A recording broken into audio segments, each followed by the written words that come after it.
Welcome you all to Coffee Time with Madison, Christine, without the DJ. What can we do about that? It's just not in flow. So what I want to talk about today is repression. So what is repression? It's a restraint on our emotion. It's a holding down, whether it's anger, sadness, pleasure, that's a big one, creativity, holding down of what we're feeling. And you've heard me discuss in many YouTubes, if you've been following me, the importance of feeling from the lowest, hardest feelings of despair, helplessness, all the way to the feelings on the other end of the pendulum of joy, pleasure, creativity, expression.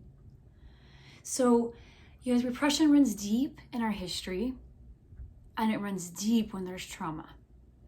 So we see it, often, a lot of repression in the religious realm, and the whole concept of repressing sexuality. We have the homophobia, we have the pedophilia, it's that the shadow of like pedophilia, that's one of the deepest shadows we can see in that realm. So there's a huge shadow side to repression and a beautiful side of coming through and out of repression. And remember, I only speak from my own experience. I have been that person who was deeply repressed and came from a really rigid background and have spent years and years unlocking it. So I'm passionate about this topic because I know the rewards when we actually really choose to face these emotions, these feelings, because what are we really opening up to? We're opening up to our life force. Our freaking life force, you guys. I'm touching my gut right now, the gut truth, the connection to earth, the connection to our center, the connection to nature, the aliveness of who we are, where there is no right or wrong. And there is no harm. Harm stems from our repression. If you're in a relationship, and let's say you haven't worked out, whether there's a huge jealousy or there's distrust, or there's pleasure being cut off, or there's these different things. If you're not talking about it, guess what's going to happen? There's going to be splitting off of things, which will turn into numbness, resentment, shutdown. Addictions stem from repression. Sexual addictions, alcohol addictions, it all comes from us not being connected to our life force. So we reach outside of ourselves to try to get that dopamine rush, right? But it never satisfies when we're in an addictive process.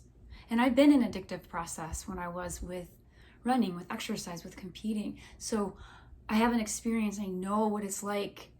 And it can feel like the impossible to get out of it, but you can. But where does it start? With really saying, I'm going to put it out to the universe, to however you talk around this, around wanting to begin with understanding what it means to feel. Because there is not one emotion that is wrong. The thing that will hurt the most is when we don't honor the terror, the pain, the numbness, the rage. Because there's a lot of reasons appropriately to be angry these days. And if we just go, oh no, I shouldn't be angry, I promise you it's going to come up somewhere to be dealt with. Because also what stems out of this is control, manipulation. Why are there so many broken relationships, affairs? Our life force is our sexuality, is our sexual connection. So again, I can only speak to this passionately because I was that repressed person. And I was pinched off from myself, and for really good reasons. And for really good reasons, it gave me the opportunity to start waking up and opening those areas in my life, my body, my mind, my spirit, every single part of the wheel. So what do you feel in your life that it is being repressed and being held down? And how is it affecting you and your relationships? First to yourself, and to the people around you, and to the earth, to Mother Earth. What feeling, second question, what feeling is the hardest for you to feel? that you find yourself avoiding, pushing away. It could be anger, it could be pleasure, it could be your sexuality. If you're someone wanting to open these corridors, those are some good questions to tap into. So I'm gonna leave it at that. Thank you so much for meeting with me. My website is madisonchristine.net, and I'll meet you all on the flip.